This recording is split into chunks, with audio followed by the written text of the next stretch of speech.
Welcome everyone, this is Madame Morbs and I have some creepy stories for you today.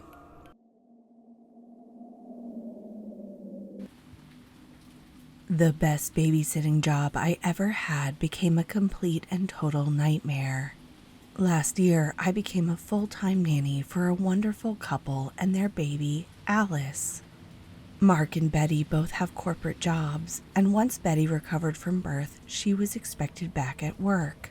I ended up moving into their spare bedroom since they both needed to be available to travel. This worked for me since my lease was up, and my old roommate was incredibly messy and noisy. Mark and Betty were the type of married couple I always imagined I would be someday. They were successful and very much in love. They also loved their daughter Alice, and they made room for me to be the caregiver and gave me a lot of support. Everyone was happy, or so I thought. We would take turns making dinner, but would usually end up in their large kitchen in the evenings, talking about our days. Everything started to go wrong with a business trip Mark seemed really stressed about. He left early in the morning to make his 5 a.m. flight. The next few days passed as normal, though Betty asked me a few times if Mark had been in touch. He hadn't, but even though she was obviously worried, she brushed it off. The night he was arriving home, Betty asked me if I would make cabbage roll soup, which Mark loved. I agreed, and Betty and Alice kept me company in the kitchen while I cooked. The garage door announced Mark was home, but we heard him come inside and head upstairs. This was unusual, as he would usually come right in to kiss Betty and see Alice, who we had kept up so that Mark could say goodnight. Betty was obviously worried, so I offered to put Alice down for the night, but she said she would check on Mark and get Alice to sleep. When she came back, she was obviously concerned, but she just said that Mark was tired. In the morning, I was cooking breakfast when I looked up and realized Mark was standing in the kitchen doorway. He scared me really badly, standing there staring with a blank look on his face. He was still in his pajamas and robe, when he would always be dressed by the time he came downstairs. I said hello and asked if he was feeling okay. He didn't answer me. I offered him breakfast. In a raised voice, he announced that he was going down to the basement and that nobody should bother him. Before I could even answer, he slammed the door to the basement. When Betty came down and asked where he was, I pointed and we exchanged looks. We both decided to take a watch-and-see approach. I could hear Mark tinkering down in the basement all day as I took care of Alice and went about our daily routine. Betty got home right when I was putting dinner on the table. I made up an excuse, got Alice to sleep, and ate in my room, wanting to give the couple some space. In the morning, I woke up to Alice still asleep, but both Betty and Mark were gone. It was disconcerting, but I tried to ignore my bad feeling and get through the day. I wish I had taken the whole thing more seriously. Mark and Betty came home as I was starting dinner. They told me they had decided to move. They were selling the house and I was invited along. They just had something to show me in the basement before we talked about the details. I was shocked, but all of my questions were met with blank looks. There wasn't much of a choice. I turned down the offer and went to pack my things and start looking for a new position. I didn't want to see what was in the basement. In the middle of the night, I woke up to the feeling that something was wrong. I searched the house until I made it to the basement. There was a weird humming sound. As I descended the steps, I realized the humming was coming from Mark and Betty. They were standing in the corner of the basement facing away from me, a weird humming vibrating the air. Betty was holding Alice, and I wanted to go over and take the baby. But I knew there wasn't anything I could do but leave. Leave before whatever had changed them changed me too. From time to time, I check in on them. They seem to be doing well in life, but I know whatever infected Mark on that trip would have infected me if I stuck around.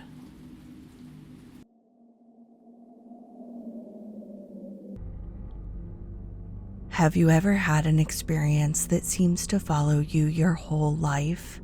I had one of those that no matter what I do, I can't seem to escape it. This all goes back to the 80s. I was a teen then. I worked as a lifeguard at the neighborhood pool, and I babysat a lot of the kids in the neighborhood. Parents knew me enough that sometimes they would pay me extra to watch kids at the pool, or would stop by and see if they could book me for the weekend. I also tended to watch larger groups of kids since between being a lifeguard and a camp counselor, I had a lot of experience. I'm explaining this to help paint the picture of why, when a woman a little older than me with a baby on her hip said that she had been pointed my way about finding someone to watch a group of children the next night, it didn't seem strange that she would seek me out. She was pretty but somewhat dirty, like she had been working in a garden right before she came to the pool. I didn't have plans, so we exchanged information. She said she was living on a communal farm and the adults needed someone to keep the kids occupied while they worked on a project. Honestly, the mountain town I grew up in was artistic and eclectic. There were a lot of hippies and artists always working on strange projects or living on communal farms, so I didn't even blink. The next day, I drove out to the farm before it got dark.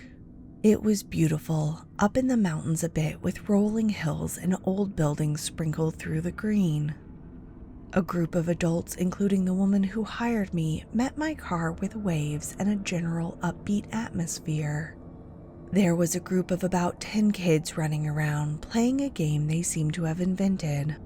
I introduced myself, got the tour, then was left to watch the kids play as the adults all filed into a large barn. The kids seemed to be having a good time, but none of them would talk to me.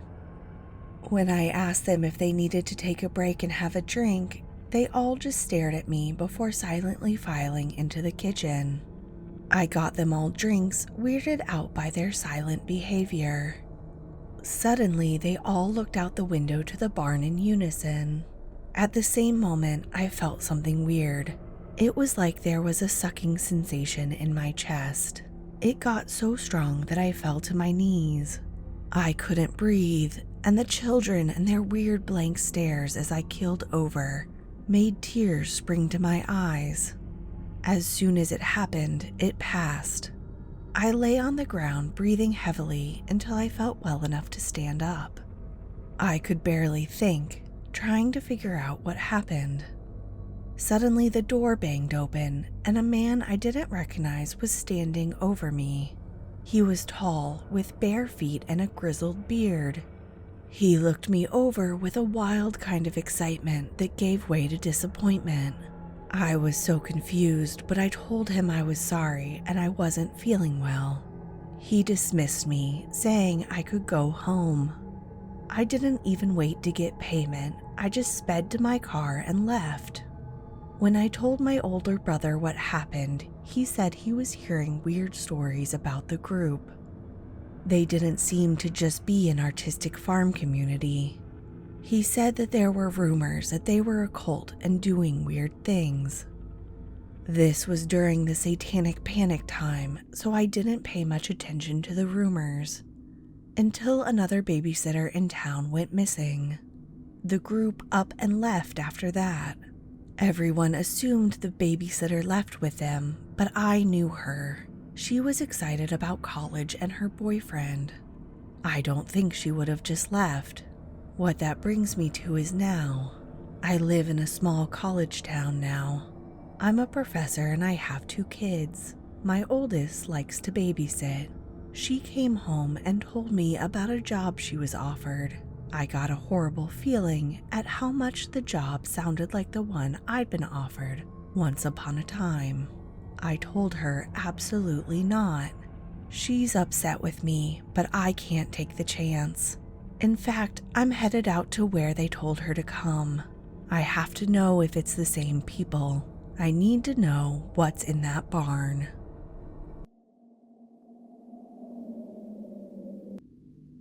Something people always ask me is if I get scared babysitting. I've always understood where they're coming from. It can be kind of creepy being alone in a strange house except for a few kids you are responsible for. It is easy to let your imagination wander. It helps that I have the world's easiest babysitting job. Or I did until what happened last night. I don't even have my driver's license yet, but I have babysat for the past few years for my next door neighbors. Many people would probably say I'm too young to be a babysitter, which might be true. I'm only 15. I started babysitting for the Andersons when I was 12 and their first kid, Jack, was only 2. I would hang out while they worked or come over when they went out to dinner and Jack was already asleep. My parents were right next door and there was never an issue. The Andersons started having me come over more with their second kid on the way. Mrs. Anderson was tired a lot of the time, and even if I played with Jack while she rested, it was a win-win. The plan was for my parents and I to be around to help take care of Jack when she went into labor. Well, that happened last night.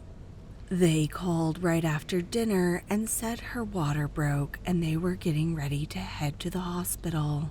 Jack was already in bed, so I grabbed my homework and walked over, meeting them as they loaded up the car. My parents were watching a movie at home, but said to let them know if I needed help.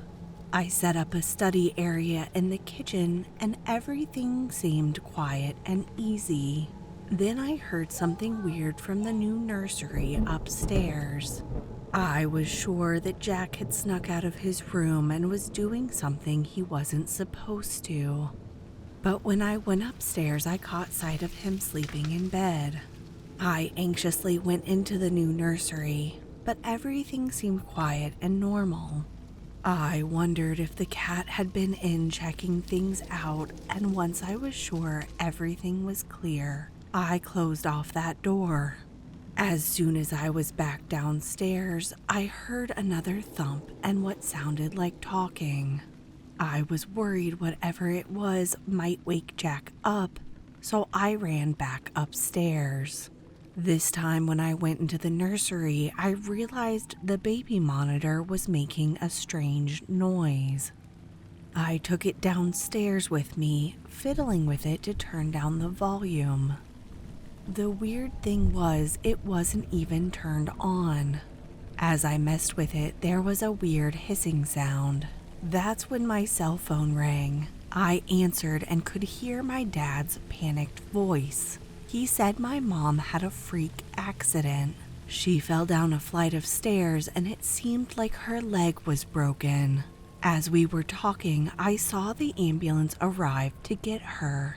My dad asked if he should come over to get me. I told him to go with her to the hospital and I would check with the Andersons, but that everything was fine. I tried texting and calling, but the Andersons didn't pick up, and I didn't want to harass them if the baby was coming. I figured there was nothing to do but hold tight and finish the job. That's when the baby monitor started to say my name. I froze as the ghostly voice clearly said my name. Clara came through clearly. Angrily, I grabbed the baby monitor, thinking it was somehow a prank or something where someone had hacked it. The dang thing still wasn't on. I was testing the back to make sure something wasn't loose when the video to upstairs turned on. I could see a figure standing in the baby's room. I grabbed my cell phone, but it was dead. That made no sense because I had just charged it. Usually I would have run home next door, but I was alone and Jack was upstairs. I grabbed a hammer and started making my way upstairs. Jack's bedroom was the first bedroom on the right at the top of the stairs. I could see him asleep in bed. I moved to get him when the door to the nursery creaked open. I could see a figure standing in the corner in the shadows. There was a squawk and I screamed, jumping when I realized it had come from the baby monitor I was still holding. Jack woke up and started to cry. I grabbed him out of bed and rushed to go downstairs. The nursery door slammed open and I saw something. It wasn't a person. It was large and looked leathery and scaly. A demonic set of red eyes watched me. I ran home holding Jack, and we waited at my house until my dad got back.